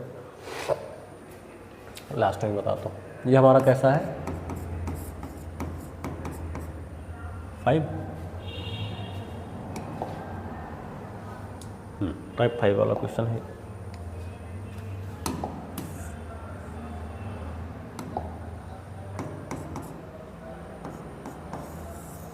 ठीक, यहाँ पे क्या कह रहे हैं, person standing on the bank of the river observed that the angle of elevation of a tree, the top of the tree standing on the opposite bank is 60 degree. कह रहे हैं ये एक नदिया पार है, नदिया है ये रिवर। फिर कह रहे हैं कि यहाँ पर एक पेड़ खड़ा हुआ है, इस किनारे पेड़ है और इस किनारे यानी कि इस तरफ बीच में नदी है, इस तरफ आपका आदमी है जो खड़े होकर देख रहा है, और उस तरफ क्या है, उस तरफ आपका पेड़ है। अब देखिए यहाँ पे एक क्वेश्चन होता है जो एक नॉर्मल सा क्वेश्चन होता है, सबके दिमाग में आता है, तो ये है कि अगर ये यहाँ से देख रहा है, अगर ये ग्राउंड हो गया हमारा, अगर ये ग्राउंड हो गया तो आदमी जो है उसकी कुछ ना कुछ हाइट होगी। अगर आदमी की कुछ ना कुछ हाइट होगी तो मान लीजिए यहाँ से आँखों से देखेगा, आँखों से ही तो देखेगा। अगर आँखों से देखेगा तो यहाँ से कुछ बनाएगा एंगल ऑफ एलिवेशन। अगर यहाँ से एंगल ऑफ एलिवेशन बन रहा है तब तो भैया इसकी भी कुछ हाइट होगी, वो माइनस करना पड़ेगा। अब यहाँ से थोड़ी कि ज़मीन में आँख चिपका दिया, ऐसे देख रहा है चिपका के, ऐसा थोड़ी होता है, ज़मीन में आँख चिपका के थोड़ी देखेगा, कुछ ना कुछ तो हाइट वाइट होगी इसमें। चलिए देखते हैं कुछ दिए हैं कि नहीं। अगर नहीं दिए होंगे तो ये हम समझ लेंगे कि ज़मीन में आँख चिपका के ही देख रहा है, ऊपर आँख घुसा दिया ज़मीन में वो, ठीक है, खुद भी घुसने वाला है थोड़ी देर में। अब देखिए standing on the opposite bank of the river is 60 degree. अच्छा भैया, मतलब वो खुद घुस के देख रहे हैं 60 डिग्री। यहाँ से जब वो देख रहे हैं तो एंगल ऑफ एलिवेशन बना रहे हैं वो 60 डिग्री का। कितने डिग्री का? वो एंगल ऑफ एलिवेशन बना रहे हैं 60 डिग्री का। ठीक, फिर क्या कह रहे हैं, he finds the angle of elevation to be 30 degree. कब फाइंड किया उसने? व्हेन ही फाइंड्स, अच्छा, when he moves 30 metre away from the bank. जब यहाँ से 30 मीटर भैया उधर चले आते हैं, मतलब यहाँ तक चले आ जाते हैं, तो यहाँ से यहाँ तक की डिस्टेंस कितनी है? 30 मीटर। कह रहे हैं मैं यहाँ से, समझ में नहीं आ रहा है कुछ, यहाँ से देखूँगा। जब यहाँ से देखते हैं तो क्या हो जाता है, कहते हैं अच्छा ठीक है, यहाँ से तो 30 डिग्री का एंगल ऑफ एलिवेशन बन रहा है भैया। अब देखिए यहाँ पे समझने वाली बात ये होती है कि जैसे जैसे आप इस 90 डिग्री वाले पेड़ होगा, पिलर होगा, पोल होगा, बिल्डिंग होगा, टीवी टावर होगा, कुछ भी होगा, जैसे जैसे आप उससे दूर जाते जाओगे वैसे वैसे एंगल जो है वो छोटा होता जाएगा। क्या होगा? जैसे जैसे आप इसके दूर जाते जाओगे वैसे आपका एंगल जो है वो छोटा होता जाएगा, जैसे जैसे आप पास होते जाओगे वैसे वैसे एंगल बड़ा होता जाएगा। ठीक है। और अगर दूसरी कंडीशन ये होती है, अगर जैसे आपका एक्सरसाइज 9.2 में शायद 14 या 15 क्वेश्चन है, बलून वाला एक क्वेश्चन है, उसमें क्या होता है कि पूरा 90 डिग्री ही शिफ्ट होते इधर चला आता है। पहले यहाँ पे उड़ता रहता है, फिर थोड़ी देर बाद इधर उड़ता चला आता है। तो क्या होता है, ये एंगल फिर जब 90 डिग्री ही पूरा इधर शिफ्ट होगा तब ये वाला एंगल बड़ा होना शुरू हो जाएगा। ठीक है। जब पूरा 90 डिग्री ही इधर शिफ्ट होगा, जैसे कि फॉर एग्जांपल देखिए मैं यहाँ पे खड़े होकर के पोल को देख रहा हूँ, ठीक, तब मैं कैसे देखूँगा? ऐसे। लेकिन अगर वही पोल ऐसे चला आएगा मेरी तरफ, मैं अपने पॉइंट पर फिक्स हूँ, मैं अगर अपने पॉइंट पर फिक्स हूँ, वो पोल मेरी तरफ आ रहा है, तो एक टाइम ऐसा आएगा ऐसे ऐसे, एक टाइम आएगा कि मैं उसको ऐसे देखूँगा, यानी कि एंगल ऑफ एलिवेशन मेरा बढ़ने लगा। लेकिन अगर मैं उसी पोल को यहाँ पे खड़े होकर देख रहा हूँ, ऐसे देखूँगा, पोल वहाँ पे फिक्स हो गया। अब की बार क्या है? पोल फिक्स है। अब की बार क्या है? वो ट्री फिक्स है। जब ट्री फिक्स हो जाएगा, पोल फिक्स हो जाएगा, उस केस में क्या होगा कि जब आप देखोगे तो ऐसे देखोगे, फिर और पास जाओगे और एंगल ऑफ एलिवेशन बढ़ेगा। जैसे जैसे आप पास जा रहे हो, आपका जो सर है उसको आपको ज़्यादा उठाना पड़ रहा है। जैसे जैसे आप दूर जा रहे हो, जैसे यहाँ पे था ऐसा, अब यहाँ पे आया तो ऐसा देखूंगा, फिर थोड़ा दूर जाऊँगा तो थोड़ा और नीचे डाउन। जैसे जैसे आप दूर जाते जाओगे वैसे वैसे आपका एंगल ऑफ एलिवेशन कम होता जाएगा। ठीक है। आपका एंगल ऑफ एलिवेशन कम होता जाएगा। जैसे जैसे आप पास आते जाओगे वैसे वैसे आपका एंगल ऑफ एलिवेशन बढ़ता जाएगा। 30 मीटर आगे गए भैया तो कह रहे हैं 30 डिग्री का एंगल बन रहा है। फिर क्या कह रहे हैं? Find the height of the tree and the width of the river. आपको ये बताना है रिवर की चौड़ाई कितनी है और इसकी हाइट कितनी है। हमने क्या मान लेते हैं कि इसकी हाइट h है और रिवर की जो चौड़ाई है वो x है। ये हो गया आपका A, P, B, C। ठीक। चलिए अब यहाँ पे देखिए, अब ये जो टाइप 4 वाला क्वेश्चन है इसमें कोई भी कॉम्प्लिकेशन नहीं है, बस सीधा सा आपको समझना। और समझना क्या है, एक ट्रायंगल है, दो एंगल है। पिछले वाले में क्या था? दो ट्रायंगल थे, दो एंगल थे। सबसे पहला क्या था? नॉर्मल सा था, पहला कॉन्सेप्ट। दूसरा कॉन्सेप्ट में क्या हुआ? एंगल फाइंड करने को। तीसरे वाले में क्या हुआ? थोड़ा सा तीसरा वाला क्या हुआ मैं भूल गया, देखता हूँ। तीसरा, हाँ, तीसरे वाले में पतंग उड़ रही थी और हाइट फाइंड करनी थी। चौथे वाले में क्या हुआ? चौथे वाले में दो ट्रायंगल थे और दो एंगल था। पांचवें वाले में क्या हुआ कि एक ट्रायंगल है लेकिन दो एंगल है। क्या है? एक ट्रायंगल है लेकिन दो एंगल है। सबसे पहले हम क्या करेंगे, तो यहाँ पे सबसे पहले हम ट्रायंगल लेंगे ये वाला। इन ट्रायंगल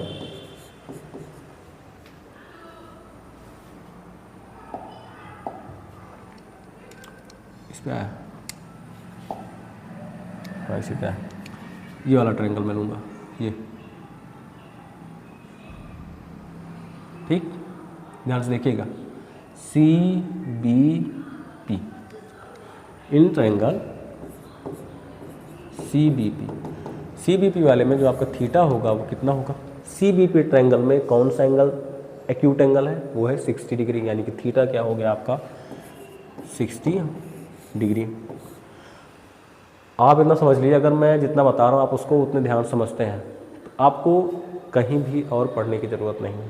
मतलब कहीं भी और इन द सेंस कि किसी और बुक से आपको पढ़ने की ज़रूरत नहीं, कहीं से पढ़ने, बस आपको एक काम करना है और वो काम ये है कि आपको सिर्फ और सिर्फ क्वेश्चन प्रैक्टिस करनी है। बाकी जितने भी तरह के कॉन्सेप्ट होंगे, जितने ही तरह के क्वेश्चंस आएंगे, सभी तरह के क्वेश्चंस मैं यहाँ पे बता दूँगा, बता दिया हूँ, वीडियो में बता चुका हूँ, जो एकदम इलेबोरेटेड वीडियो है। जो वन शॉट है, रिकैप है, इसमें बता रहा हूँ। तो आपको क्या करना है, अब आपको करना सिर्फ इतना है, आपको सिर्फ और सिर्फ जितना ज़्यादा हो सके उतना ज़्यादा क्वेश्चन प्रैक्टिस करना है। ठीक है, और नहीं होगा तो वो भी प्रैक्टिस कराऊंगा मैं। अब देखिए, अब इसको अदर वे में ना लेना कि कहीं और से नहीं पढ़ना है, पढ़ना है जहाँ से मर्जी वहाँ से पढ़ो। ठीक है, तो एंगल कितना हो गया? 60 डिग्री। अब देखिए, बात किसकी किसकी हो रही है? बात हो रही है पीबी की और सीबी की। पीबी आपका क्या है? पीबी हमारा है बेस, जिस साइड पे हमारा एंगल बना हुआ होता है वो होता है हमारा बेस, और पीबी हमारा क्या हो गया? बेस। ठीक, फिर दूसरा परपेंडिकुलर। अब परपेंडिकुलर हमारा क्या है? परपेंडिकुलर होता है जिस एंगल की हम बात करते हैं उसके जस्ट सामने वाली साइड, यानी कि ये हमारा जो है ये सी बी, तो हमारा सी बी है परपेंडिकुलर यानी कि एच। अब बेस और परपेंडिकुलर की बात हो रही है भैया, तो सीधा सीधा आ जाएगा tan theta is equal to perpendicular upon base. Perpendicular मतलब एच और बेस मतलब एक्स। अब टेन थीटा मतलब 60 degree is equal to perpendicular मतलब एच अपॉन, क्योंकि ना तो परपेंडिकुलर की वैल्यू पता है ना एक्स की वैल्यू पता है, तो अब क्वेश्चन आपका ये होना चाहिए यहाँ पे कि अगर हमें ना तो परपेंडिकुलर पता है ना बेस पता है, हम क्यों ले लिए इसको? क्योंकि भैया हाइपोटेनस भी नहीं पता है और उसकी चर्चा भी नहीं है कहीं पे। ठीक है, अब देखिए अभी सब कुछ मिल जाएगा, परेशान ना होइए, बस ऐसे ही स्टेप टू स्टेप चलिए बस। फिर tan 60 डिग्री की वैल्यू होती है √3 is equal to H by x. अब हम क्या करेंगे? अब हम करेंगे क्रॉस मल्टीप्लाई, यानी कि √3x is equal to H. ठीक है, यहाँ से आ गया, यहाँ से आएगा √3 की वैल्यू। अब देखिए अब क्या करना है? अब आते हैं दूसरे वाले एंगल। अब जो दूसरा वाला एंगल होगा आपका, वो जानते हो क्या होगा? वो ये होगा, ये बड़ा वाला ए सी 90 डिग्री हम एक ही रखेंगे। जो हमारा 90 डिग्री है वो चेंज नहीं करेंगे, बस हम एक्यूट एंगल जो है उसको चेंज कर देंगे अगर इस तरह का क्वेश्चन आता है तो। यानी कि हमारा नया वाला ट्रायंगल क्या हो जाएगा? A C B. कौन सा ट्रायंगल हो गया? In triangle A C B. अगर हम ए सी बी ट्रायंगल की बात करें तो हमारा जो थीटा है, थीटा कितना हो जाएगा? 30 डिग्री। इस वाले ट्रायंगल में, अब इसको भूल जाइए आप, ये वाले पिंक वाला है इसकी बात हम कर रहे हैं, इसमें हमारा 90 डिग्री से कम एंगल यानी कि एक्यूट एंगल क्या है? 30 डिग्री, तो थीटा 30 डिग्री। अब इसके लिए आपका बेस क्या हो जाएगा? ध्यान दीजिएगा, बेस क्या हो जाएगा? ये 30 डिग्री किससे बना? एपी पर नहीं बना है, ध्यान दीजिएगा यहाँ पे, एपी पर नहीं बना है, ये पूरा किससे बना है? ए बी पर, क्योंकि हम ट्रायंगल कौन सा लिए हैं? बड़ा वाला, यानी कि ए सी बी ट्रायंगल लिए हैं, तो बेस भी क्या हो जाएगा? ए सी बी के अकॉर्डिंग होगा, यानी कि A P plus P B. हमारा जो बेस होगा क्या होगा? A P plus P B, यानी कि ओवरऑल ए बी। अब ए पी की वैल्यू क्या है? 30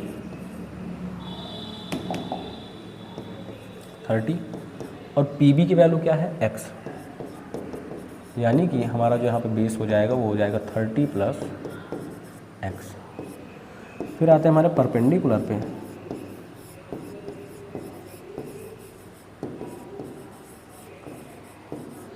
परपेंडिकुलर क्या हो जाएगा हमारा? जिस एंगल की हम बात कर रहे हैं उसके जस्ट सामने वाली साइड, यानी कि सी बी। सी बी मतलब एच। तो यहाँ पे tan थीटा क्या हो जाएगा हमारा? Perpendicular upon base. परपेंडिकुलर मतलब h और बेस मतलब 30 प्लस एक्स। तो यहाँ पे tan थीटा मतलब 30 degree is equal to H upon 30 plus X. ठीक, tan 30 डिग्री की value 1/√3 is equal to H upon 30 plus X. Cross multiply, 1 multiplied by 30 plus X is equal to √3 multiplied by H. Bracket open किया हमने, क्या हो गया? 30 plus X is equal to √3। अब यहाँ से मैं इसको इक्वेशन अगर 1 दे दूँ तो एच की वैल्यू क्या है? √3x मल्टीप्लाइड बाई एच के प्लेस पे √3x। कहाँ से? From equation 1। ठीक, h के प्लेस पे √3x। यहाँ से क्या हो गया आपका 30 प्लस एक्स, √3 मल्टीप्लाई बाई √3 हो जाएगा 3x, तो 30 is equal to 3x minus X, plus में उधर आएगा तो minus 30 is equal to 2x, और 30/2 इज इक्वल टू x, यानी कि 15 metre is equal to x, यानी कि क्या आ गया 15 मीटर, यानी कि x की वैल्यू क्या आ गई 15 मीटर, x की वैल्यू क्या आ गई 15 मीटर, यानी कि इसकी जो विड्थ है वो कितनी है 15 मीटर है, रिवर की जो विड्थ है वो कितनी है 15 मीटर है। अब यहाँ से from equation 1 √3x is equal to h, अब √3 मल्टीप्लाइड बाई x की value 15 is equal to h, यानी कि 15 √3 is equal to h। Height कितना आ गया आपका 15 √3 मीटर, यानी कि जो ट्री है उसकी हाइट है 15 √3 मीटर। अगर इसको पॉइंट में चाहिए तो 15 मल्टीप्लाइड आंसर यही है, लेकिन √3 की हम वैल्यू अगर रख दें 1.732 तब आंसर चेंज हो जाएगा। 15 2 जा 33, 15 3 जा 45, 45 प्लस 3 48, 4 15 7 जा 105, और 105 प्लस 4 109, 10 15 हो जाए 15 प्लस 10 25 1 2 3 15 25.980। ठीक है, लेकिन हमें इतना ही रखना है, ये भी आपका आंसर हो सकता है। तो ये हो गया आपका टाइप 5 का क्वेश्चन। 5th टाइप का क्वेश्चन कैसा आएगा ध्यान से देख लीजिए इसको। 2 टाइप के और बचे हैं क्वेश्चंस, उसको बता दूं, फिर आपका पूरा यूनिट खत्म। ठीक है, ये देखिए, अब यहाँ पे एक क्वेश्चन एंगल ऑफ डिप्रेशन का भी हो जाए, अभी तक एंगल ऑफ एलिवेशन ही चल रहा है। ये हो गया आपका टाइप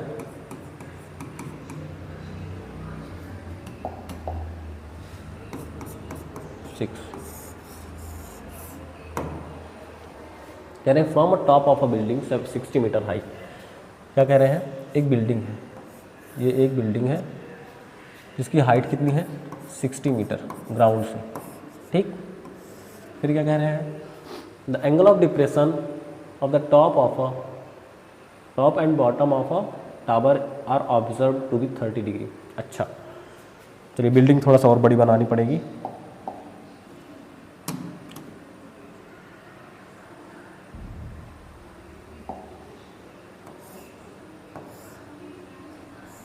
ये हो गई बिल्डिंग,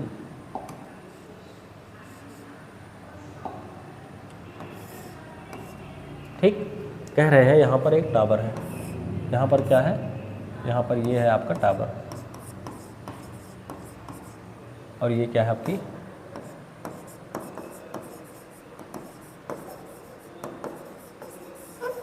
बिल्डिंग।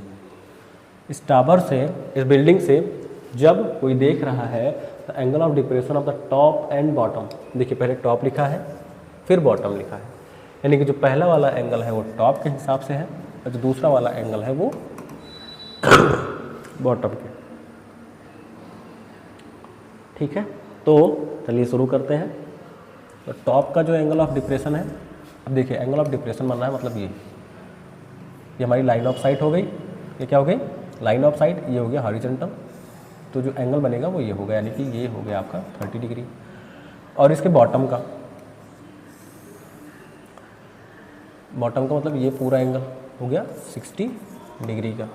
ठीक, अब मैंने क्या कहा था, मैंने ये कहा था कि जब भी आपका एंगल ऑफ डिप्रेशन वाला क्वेश्चन मिले, आपको सबसे पहले क्या करना है, उसको एंगल ऑफ एलिवेशन में चेंज करना है। अभी मैं जो देख रहा था ना, मधुमक्खी थी, उड़ रही थी, मैं कैसा एंगल बना रहा था उसके साथ, एंगल ऑफ एलिवेशन। अब वहाँ से यहाँ आ गई, अब मैं इसके साथ कैसा एंगल बना रहा हूँ, एंगल ऑफ डिप्रेशन। ठीक है, तो ये क्या हो जाएगी, अगर 30 डिग्री है तो ये भी 30 डिग्री हो गया। ठीक है, और अगर ये पूरा 60 डिग्री है, ये 60 डिग्री हो गया। अब यहाँ पे देखिए, अगर यहाँ से यहाँ तक की लेंथ x है तो यहाँ से यहाँ तक की भी लेंथ x ही होगी। ग्राउंड पर जो टावर बना हुआ है और ग्राउंड पर जो बिल्डिंग बनी हुई है, इन दोनों के बीच के distance ground to ground same है।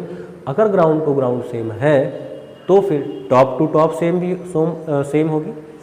सेम होगी, टॉप टू टॉप भी सेम होगी। ठीक है, इसीलिए यहाँ से यहाँ तक की जो डिस्टेंस है वही यहाँ से यहाँ तक की भी डिस्टेंस होगी। अगर मैं इसको नाम दे दूँ तो हो गया A B C D E। ठीक है, अगर मैंने इसको ऐसे नाम दे दिया तो क्या हो जाएगा, अगर मैं कहूँ, अब देखिए यहाँ पर एक चीज़ और देखना है, जानते हो क्या, टावर की हाइट नहीं दी है ना, find the height of the tower. अच्छा, टावर की हाइट फाइंड करनी है। ठीक, चलिए, अगर टावर की हाइट फाइंड करनी है तो मान लेता हूँ h है। टावर की हाइट क्या है, टावर की हाइट है h। अगर टावर की हाइट h है तो यहाँ से ये इतना भी h हो जाएगा। यहाँ से अगर ये इतना h है, ध्यान से देखिए, अगर ये इतना h है तो ये इतना पोर्शन, एक बार इसको सिंगल कर दूँ, नहीं समझ में कुछ नहीं आएगा आप लोगों के।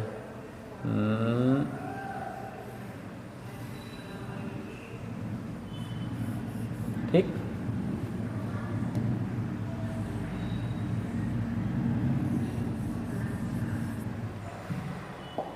ये पूरा है 60, ये इतना है h। क्यों इतना h है, अगर ये इतना h है टावर तो ये इतना पोर्शन भी टावर के बराबर होगा, यानी h होगा।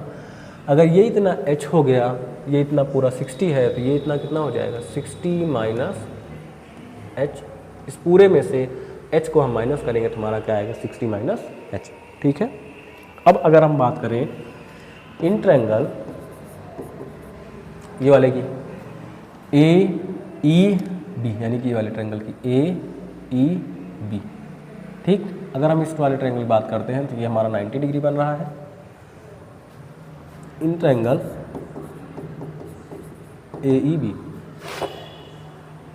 AEB ट्रायंगल में हमारा थीटा क्या है, थीटा है 30 डिग्री। इस वाले ट्रायंगल में कौन सा एंगल एक्यूट है, जो एंगल एक्यूट होगा वही हमारा थीटा होगा। थीटा है, इसके लिए बेस क्या हो जाएगा, बेस हो जाएगा आपका जिस साइड पर एंगल बना हुआ है वो होगा आपका बेस, और बेस क्या होगा, बेस होगा EB यानी कि x। फिर आपका परपेंडिकुलर क्या हो जाएगा,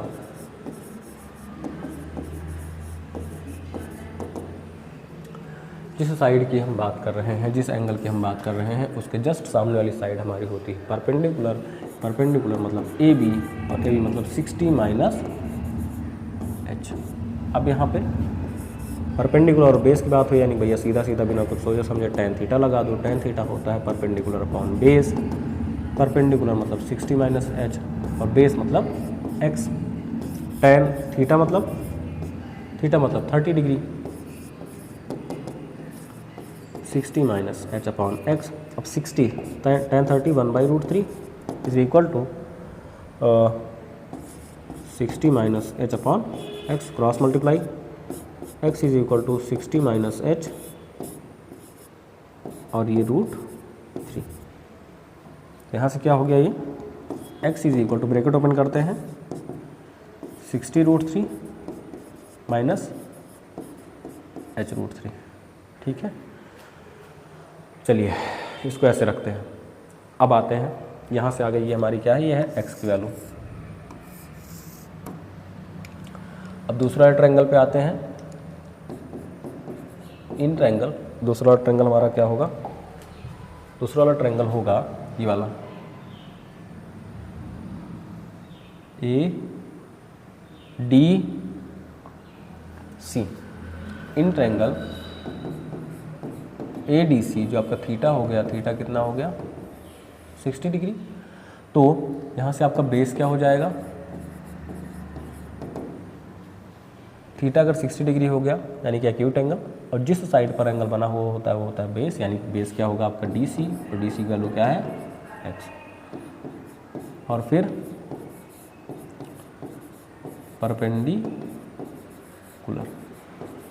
परपेंडिकुलर की वैल्यू क्या हो जाएगी AC मतलब पूरा। अब यहाँ पे एच कुछ नहीं आएगा, AC पूरे की लेंथ यानी कि 60 मीटर। परपेंडिकुलर ऑफ बेस की बात हुई यानी कि tan theta is equal to perpendicular upon base. Perpendicular की वैल्यू 60 और बेस की वैल्यू x। tan थीटा मतलब 60 degree, 60/x। √3 is equal to 60/x। करेंगे क्रॉस मल्टीप्लाई तो √3x इज इक्वल टू 60। ठीक है, क्या आ गया? √3x is equal to 60। अब यहाँ से x की वैल्यू कितनी आ गई? 60/√3। हमें फाइंड क्या करना है? हाइट ऑफ द टावर, यानी कि हमें h फाइंड करना है। ठीक है, x की वैल्यू क्या कितनी आ गई? x की वैल्यू कितनी आ गई? 60√3। अब यहाँ से x क्या है? x इज इक्वल टू क्या है? 60√3 माइनस h√3। ठीक, अब यहाँ से अगर मैं चलिए x की वैल्यू रख देता हूँ 60/√3। ये 60√3 is equal to minus h√3 इधर बचेगा। चलिए पहले इसको सॉल्व कर लेते हैं। एलसीएम ले लिया 3 आ गया। अरे भैया क्या निकल रहा है जवाब? एलसीएम ले लिया √3, इसको कैंसिल करेंगे, कितना आएगा? √3 से √3 कैंसिल आया 60। 1 डिवाइड बाई √3 आएगा √3, तो यहाँ से 60√3 multiplied by √3 is equal to minus h√3। ये कितना हो गया? 60 माइनस 60 और √3 मल्टीप्लाइड बाई √3 कितना हो गया? 3/√3 is equal to minus h√3। ठीक, अब यहाँ से आगे क्या हो जाएगा? 60 माइनस 180/√3 is equal to minus h√3। इसको माइनस करेंगे, कितना आएगा? Minus 120/√3 minus h√3। दोनों साइड माइनस माइनस है, माइनस माइनस कैंसिल हो गया। 120/√3, ये √3 इधर मल्टीप्लाई में है, इधर आएगा तो डिवाइड में, is equal to h। √3 multiplied by √3 कितना हो गया? 3 इज इक्वल टू h। अब यहाँ से ऊपर आ जाते हैं। 120/3 इज इक्वल टू h। ये कितना हो गया? 40 metre is equal to h, यानी कि height of the tower. h हमारा क्या था? h हमारा था हाइट ऑफ द टावर, और हाइट ऑफ द टावर हमारा कितना आ गया? 40 मीटर आ गया। तो इस तरह का जो क्वेश्चन होगा वो इस टाइप से सॉल्व होगा, यानी कि इस टाइप का जो क्वेश्चन होगा वो इस तरह से सॉल्व होगा। उल्टा बोल रहा हूँ। चलिए जो हमारा लास्ट टाइप का क्वेश्चन है वो देखते हैं। ठीक, a man on a deck of a ship जहाज वाला शिप, ठीक है, ship 14 metre above the water level, observe that the angle of elevation of the top of a cliff, अच्छा top of a cliff it's 60 degree. अब देखिए ये क्या है आपका? ये है वाटर लेवल। फिर क्या कह रहे हैं? एक बंदा है जो इसकी डेक पर खड़ा हुआ है, यहाँ पर वो खड़ा है। A man standing on the deck of a ship 40 metre above the water level. तो यहाँ से यहाँ तक की 40 मीटर है वाटर लेवल से, 14 मीटर 14। ठीक, observe that the angle of elevation of the top of a cliff is 60 degree and the angle of elevation of the base of the cliff is 30 degree. Calculate the distance of the cliff from the ship and the height of the cliff. अब देखिए ये क्या है आपका? अरे भैया जाओ, काहे इतने तेज? ये है आपका क्लिफ। कह रहे हैं जब यहाँ से, अब यहाँ से यहाँ तक की डिस्टेंस तो सेम होगी। कह रहे हैं जब यहाँ से ये इसको देखता है, इसके साथ कैसा बनाता है? एंगल ऑफ एलिवेशन बनाएगा। कितने डिग्री बना रहा है ये? 60 डिग्री का। और फिर सेम पॉइंट से यहाँ से इसको देखता है, यहाँ से यहाँ तक की डिस्टेंस कितनी हो जाएगी? 14 हो जाएगी। और जब यहाँ से यहाँ को देखता है तो एंगल ऑफ डिप्रेशन बनाता है, जो कि कितने डिग्री बनाता है, 30 डिग्री का बेस को जब देखता है। अगर भैया ये ए हो गया, बी, सी, डी और ई, अगर ये 30 डिग्री हो गया तो ये भी 30 डिग्री तो होगा, क्योंकि हम क्वेश्चन कभी भी एंगल ऑफ डिप्रेशन के अकॉर्डिंग नहीं सॉल्व करते हैं। क्वेश्चन हमेशा ही एंगल ऑफ एलिवेशन के अकॉर्डिंग सॉल्व करते हैं। एंगल ऑफ डिप्रेशन हो गया, ये इसके पैरेलल हो गया तो ये वाला एंगल इसके इक्वल हो गया। अब देखिए यहाँ पे ये राइट एंगल है और यहाँ पे ये राइट एंगल है। यहाँ पे दो ट्रायंगल बन रहे हैं हमारे। सबसे पहले हम बात करेंगे अपने ये वाले ट्रायंगल की, ठीक, यानी कि डी, सी और ई। अभी हम ध्यान देने वाली बात ये है, जितनी डिस्टेंस यहाँ से यहाँ तक की होगी base to top to top, उतनी ही सेम डिस्टेंस आपकी बेस टू बेस भी होगी, ठीक है। चलिए शुरू करते हैं। इन ट्रायंगल ये आपका कैसा हो गया, ये आपका हो गया टाइप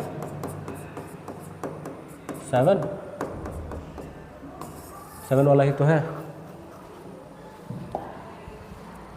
हाँ 7 टाइप का क्वेश्चन कैसा आएगा कि इन ट्रायंगल जो हरे वाले से मार्क किया हो, सी डी ई,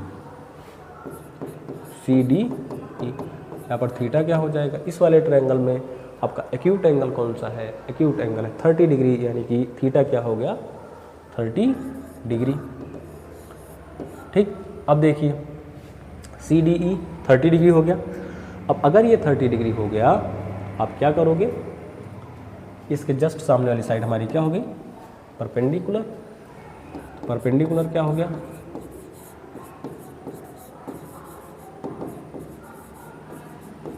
परपेंडिकुलर हो गया हमारा सी ई,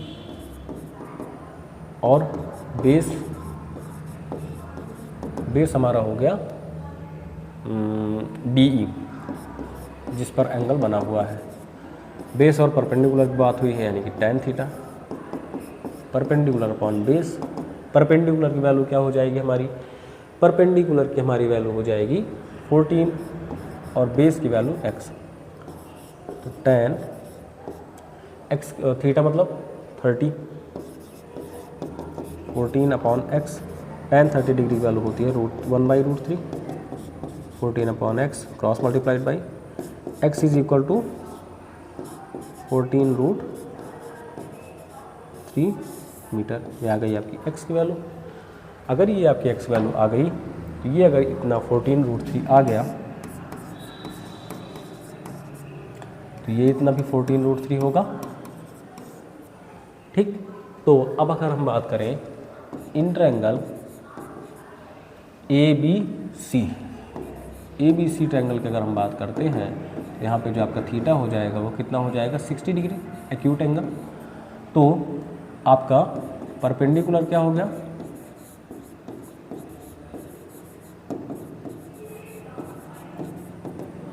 परपेंडिकुलर आपका हो जाएगा इस एंगल के जस्ट सामने वाली साइड ए बी। भैया ए बी तो हम कुछ माने नहीं, चलो एच मान लेते हैं। और हाँ एक चीज़ और ध्यान दीजिए, जो आपका हाइट ऑफ द क्लिफ होगा,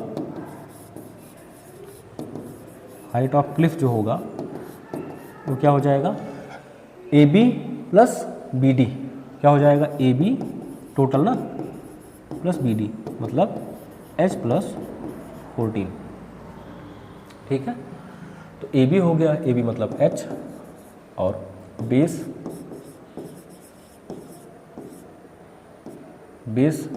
मतलब 60 किससे बना हुआ है, 60 बना हुआ है BC पर, BC मतलब x मतलब 14√3, परपेंडिकुलर बेस यानी कि tan theta is equal to perpendicular upon base. तो tan थीटा मतलब 60 डिग्री, परपेंडिकुलर की वैल्यू कितनी हो गई h, और बेस की वैल्यू 14√3, इसकी वैल्यू क्या होती है √3 is equal to h upon 14√3। Cross multiply करते हैं h और 14√3 multiplied by √3, 14 multiplied by 3 42 metre, ठीक। ये आ गई आपकी h की वैल्यू। ये क्या है आपकी h की वैल्यू है। पूछ कर रहा है हाइट ऑफ द क्लिफ,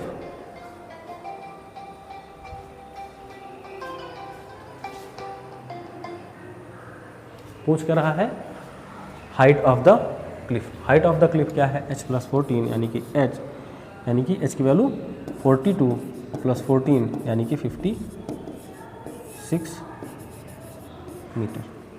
ठीक है, तो आपके 5 इतने तरह के क्वेश्चन है। एक कॉन्सेप्ट और बचा है, मैं बता चुका हूँ, पेड़ वाला जो पेड़ टूटता है उसमें हाइपोटेनस फाइंड करनी होती है। ठीक है, तो यहीं पे आपका ये वीडियो पूरी, ये जो यूनिट है पूरी तरह से एंड होता है।